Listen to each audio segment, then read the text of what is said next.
വിവാഹം കഴിഞ്ഞിരിക്കുകയാണ്. എന്താണ് പ്രേക്ഷകരോട് പറയാനുള്ളത്? ഇതാണ് അമർദീപ്. അമർദീപ് കൗർസിയാണ്. അമർദീപ് മോഡലാണ്. She was Femina miss India 2017 from Gujarat. So we met in Bombay and we've known each other for 3 years now, dating for 2 years, and now we've been married. So അതാണ് ഞങ്ങളുടെ ചുരുക്കത്തിൽ പറഞ്ഞ ഞങ്ങളുടെ story. You want to add something? Well, I think our relationship has been very positive and peaceful and calm. And that's where we really found the foundation that we want to take it further. And yeah, Guruvayur Temple was the place that we selected. Not we didn't meet and select it. Because Basically, it was God's indication to get married here, I would say. And yeah, we're very happy to be married at Guruvayur Temple. കേരളത്തിൽ തന്നെ കല്യാണം വേണമെന്ന് actually അമർദീപിന്റെ നിർബന്ധമായിരുന്നു. അപ്പൊ അതുകൊണ്ട് അത് വലിയൊരു നല്ലൊരു experience ആണ് കേരളത്തിൽ തന്നെ കല്യാണം കഴിക്കുക. എൻ്റെ അച്ഛനും അമ്മയ്ക്കും വളരെയധികം സന്തോഷമുണ്ട്. അതുകൊണ്ട് ചെറിയൊരു ഇന്റിമേറ്റ് ആയിട്ട് ക്ലോസ് ഫാമിലിയും ഫ്രണ്ട്സും മാത്രം വിളിച്ച് അങ്ങനെ കല്യാണം നടത്തി. അപ്പോൾ നല്ലൊരു ഹാപ്പി മൂഡിലാണ്. മോഡലൊക്കെ ആണല്ലോ ആള്. അപ്പൊ സിനിമയിലൊക്കെ അതെ അതെ. അപ്പൊ അടുത്ത പ്രോഗ്രഷൻ അത് തന്നെയാണ്.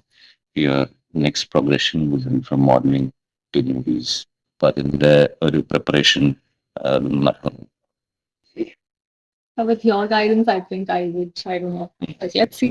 I'll explore. I am a very good actor, but we are yet to explore my potential as a guide. Good answer. എത്ര നാളായി നിങ്ങൾ പരിചയപ്പെട്ടിട്ട് ഒരു 3 വർഷമായി. പക്ഷെ റിലേഷൻഷിപ്പ് ആയിട്ട് 2 years ആയി. About 2 years, yes. കണ്ണൂട്ടിലൊക്കെ വെച്ചിട്ടായിരുന്നു? ബോംബെയിൽ വെച്ചിട്ടായിരുന്നു. ബോംബെയിൽ വർക്കിൽ വെച്ച് കണ്ടുമുട്ടിയതാണ്. അപ്പൊ ഇത്രയും സുന്ദരിയായ ഒരു പെൺകുട്ടി ഞാൻ ആദ്യമായിട്ടാണ് കണ്ടത്. സ്വാഭാവികമായിട്ടും ഞാൻ ഉടനെ തന്നെ ഫ്ലാറ്റായി. അങ്ങനെയാണ് ഞാൻ പെർസ്യൂ ചെയ്ത് അവസാനം പുള്ളിക്കാരത്തിയെ ഒന്ന് അഗ്രിയായി എടുത്തത്. അങ്ങനെയാണ് കാര്യങ്ങൾ സ്റ്റാർട്ട്. പ്രപ്പോസ് എന്ന് വെച്ചാൽ അത് വളരെ ഓർഗാനിക് ആയിട്ടാണ് റിലേഷൻഷിപ്പ് പ്രോഗ്രസ് തന്നെ ചെയ്തത്. അപ്പൊ അതന്നെ ഒരു നല്ലൊരു സൈനാണ്. നമുക്ക് ഒരു സെപ്പറേറ്റ് ആയിട്ട് സ്റ്റെപ്പ് എടുത്ത് ഇതിനെ ഇനി അങ്ങോട്ടേക്ക് കൊണ്ടുപോകാം എന്നുള്ള ഒരു ഡിസിഷൻ എടുക്കേണ്ടി അങ്ങനെ സെപ്പറേറ്റ്ലി വന്നിട്ടില്ല. അത് വളരെ ഓർഗാനിക് ആയിട്ട് ഫ്ലോ ചെയ്തു. So what I M saying is that And so that the relationship went into a flow, and we knew that we are getting married, and we didn't have to like take additional step. Oh, now let me propose. So like we knew since day one of the relationship, we want to get married. We were very sure, and yeah, I'm very happy that we got married in Kerala. And yeah, കേരളത്തില് വേറൊരു ഏറ്റവും കൂടുതൽ അമർദീപും feel ചെയ്യുന്ന കാര്യം എന്ന് വെച്ചാൽ ഇവിടുത്തെ ആൾക്കാരുടെ സ്നേഹം വളരെ അധികം. ഇപ്പൊ ഞങ്ങൾ ഇവിടെ ഉണ്ടെന്ന് അറിഞ്ഞപ്പോൾ തന്നെ എല്ലാവരും ഇങ്ങോട്ട് വന്നു. ഞങ്ങളുടെ അടുത്ത് സംസാരിക്കാനുള്ള ആഗ്രഹം. അതുപോലെ ഗുരുവായൂർ ഞങ്ങൾ കല്യാണം കഴിക്കാൻ പോയി. ഇപ്പൊ ആരോടും പറഞ്ഞിട്ടില്ല. പക്ഷെ അവിടെ ഒരിക്കൽ ഞങ്ങളുടെ കല്യാണമൊക്കെ തുടങ്ങിയപ്പോൾ എല്ലാവരും അവിടെ കൂടി. ഞങ്ങളുടെ കല്യാണത്തിൽ എല്ലാവരും പങ്കെടുത്ത പോലെയായി. ഇതുപോലെ എല്ലാവരും ക്യാമറ ഒക്കെ വെച്ച്. അപ്പൊ അത് എല്ലാവരും ഞങ്ങളുടെ സന്തോഷത്തില് ഭാഗമാവുന്നു. അപ്പോൾ ഇതൊക്കെ കേരളത്തിന്റെ തന്നെ ശരിക്കും ഒരു പ്രത്യേകതയാണ്. അപ്പോൾ അങ്ങനെ പല പല ഭാഗ്യങ്ങൾ ഞങ്ങൾക്കുണ്ട്. വർക്കൊക്കെ എങ്ങനെയാണ്? ഇപ്പോ ഞാൻ തെലുങ്ക് പടം എന്റെ നടന്നുകൊണ്ടിരിക്കുകയാണ്. ദേവര എന്ന് പറഞ്ഞ പടം. അതിൽ ഒരു മേജർ റോളിൽ വരുന്നുണ്ട്. അപ്പൊ അതിന്റെ കുറച്ച് ഫസ്റ്റ് പാർട്ടിന്റെ ഷൂട്ടിംഗ് ബാലൻസ് ഉണ്ട്. അപ്പൊ ഇത് കഴിഞ്ഞിട്ട് ഞാൻ അങ്ങോട്ടായിരിക്കും പോകുന്നത്. പിന്നെ അടുത്തൊരു മലയാളം പടം അടുത്ത മാസം സ്റ്റാർട്ട് ചെയ്യുന്നുണ്ട്. പിന്നെ അത് കഴിഞ്ഞാൽ പിന്നെ വേറൊരു വലിയ പ്രോജക്റ്റ്, അതിപ്പോൾ അനൗൺസ് ആയിട്ടില്ല. അത് ഓൾമോസ്റ്റ് ഒരു 7-8 months നടക്കും.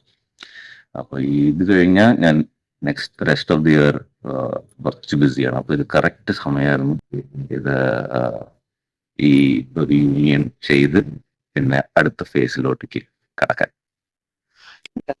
റിസപ്ഷൻ മുംബൈയിൽ വെച്ചിട്ടാണെന്ന് ഇങ്ങനെ അറിയാൻ സാധിക്കും. അപ്പം ഇവിടെ ഉള്ള കേരളത്തിലെ അല്ലെങ്കിൽ മലയാള സിനിമയിലുള്ളവർക്ക് എത്താൻ ബുദ്ധിമുട്ടായിരിക്കുമല്ലോ. അപ്പൊ അതെങ്ങനെ MC ചെയ്യുക? ഇതുപോലെ ഞാൻ ആക്ച്വലി എൻ്റെ ഐഡിയ ആയിരുന്നത് എനിക്ക് കപ്പാസിറ്റി ഇല്ല. ഞങ്ങൾക്ക് രണ്ടുപേരുടെയും സെൻസിബിലിറ്റീസ് അങ്ങനെയാണ്. ഭയങ്കര വലിയ ഗ്രാൻഡ് ആയിട്ടുള്ള ഈവെന്റ്സ് ഹോസ്റ്റ് ചെയ്യാനുള്ള കപ്പാസിറ്റിയും കഴിവും ഞങ്ങൾക്ക് അത്ര ഇതില്ല. അപ്പോൾ ഞാൻ വർക്ക് ചെയ്തിരിക്കുന്ന എല്ലാ ഞാൻ ഒരു റാപ്പോ ഉള്ള എല്ലാ കോ ആക്ടേഴ്സിനെയും ഡയറക്ടേഴ്സിനെയും ഞാൻ ക്ഷണിച്ചിട്ടുണ്ട്. അപ്പോൾ ഫ്രീ ആയിട്ടുള്ള ആൾക്കാർക്ക് അവിടെ തീർച്ചയായും വരും. ചിലവർ അവിടെ ആ സമയത്ത് അവിടെ ഉണ്ട്. അപ്പോൾ ഭാഗ്യത്തിന് അപ്പോൾ അവർക്കും പങ്കെടുക്കാൻ പറ്റും. അതുപോലെ ബോംബെയിലും ഇൻഡസ്ട്രിയിലുള്ള കുറച്ച് പേര് ആ സമയത്ത് അവിടെ ഉണ്ട്. അവരൊക്കെ ഉണ്ടാവും. പക്ഷെ അതിൽ കൂടുതൽ സന്തോഷം അതൊരു ഇൻഫോർമൽ ആയിട്ടുള്ള ഒരു ഇവന്റ് ആയിരിക്കണം എന്നാണ്. റിസപ്ഷൻ ഫോർമാലിറ്റി ഇല്ല. Just like A gathering and a party and a celebration. That's it. It's just to celebrate us and not be on the stage. സ്റ്റേജും ഡാൻസും പാട്ടും മാത്രം. എങ്ങനെയുണ്ടായിരുന്നു Kerala? It's beautiful, and this is, I think, my 4th time coming to Kerala, because I've been here for my work as well. And the love and respect that I see in all the people towards him over here makes me fall in love with Kerala even more. Very beautiful. work. How does it work? You want me to talk about that? I think nobody can even say a thing about his work. I could only say is that he's excellent at what he does, be it his acting, be it his personality, and be it he being in love with me. And in this relationship, he's just a fab and a best person, a best Malayali that I'm taking. Malayalam പഠിച്ചോ അവിടെ വന്നിട്ട്? I understand Malayalam. Oh, I tried learning, but now I'm going to rework on that learning part. The first tutor wasn't that great, so I'm going to rework on that. Yeah, but I can understand Malayalam. Cut. First time ഞാൻ അമർദീപിനെ കൊണ്ടുവന്നത് വർക്കലയാണ്. വർക്കല എൻ്റെ കേരളത്തിലെ ഏറ്റവും favourite ആയിട്ടുള്ള place. ഞാൻ അവിടെ surfing ചെയ്യാനും പോകും ഇടയ്ക്കിടയ്ക്ക്. ഇപ്പൊ പിന്നെ എനിക്ക് അത്ര സമയം വലിയ സ്ട്രെച്ച് ബ്രേക്ക് കിട്ടാറില്ല. പക്ഷെ ഫസ്റ്റ് ടൈം ഞാൻ കൊണ്ടുവന്നത് വർക്കല. എന്നിട്ട് ന്യൂ ഇയേഴ്സിന് വേണ്ടി കൊണ്ടുവന്നു. അപ്പോൾ ന്യൂ ഇയർ നൈറ്റിൽ ഞങ്ങൾ കണ്ടത് കുറെ ഷൂട്ടിംഗ് സ്റ്റാർസ് ആണ്. ഒന്നോ രണ്ടോ അല്ല, ഞങ്ങൾ രണ്ടുപേരും ഷൂട്ടിംഗ് സ്റ്റാറെ കണ്ടത് ആദ്യമായിട്ടാണ്. പക്ഷെ ആദ്യമായിട്ട് കണ്ടപ്പോൾ അറ്റ്ലീസ്റ്റ് ഒരു 60 or 70 ഷൂട്ടിംഗ് സ്റ്റാർസ് ആ നൈറ്റ് അവിടെ നിന്ന് ഇങ്ങനെ കണ്ടിന്യൂസ് ആയിട്ട് പാസ്സാവുന്നില്ലായിരുന്നു. അപ്പൊ കേരളത്തിന്റെ അമർദീപിന്റെ മുകളിലുണ്ടായ ഫസ്റ്റ് ഇംപ്രഷൻ ഒരു മാജിക് തന്നെയാണ്. It was magical, yeah. And it was beautiful. And that was my first time ever in Kerala. And I just fell in love with Kerala and a Malayali boy. And yeah, then it's a history now. Got married also. Do you know when you have met him first time, do you know that he was a state award winner? No. പിന്നെ I had no information how big he is here in Kerala. And it was a shock, or I should say it was a surprise for me when I was in Kerala and I just noticed that people are passing by him and they're recognizing him and they are approaching him for the selfie, and I'm just waiting. I'm like, he's that big? How come I don't know about this? Like, I didn't research much about him. I would just say that I fell in love with his personality. So yeah, that's what I missed. to my credit, I did not misuse anything other than my personality. Yeah, true.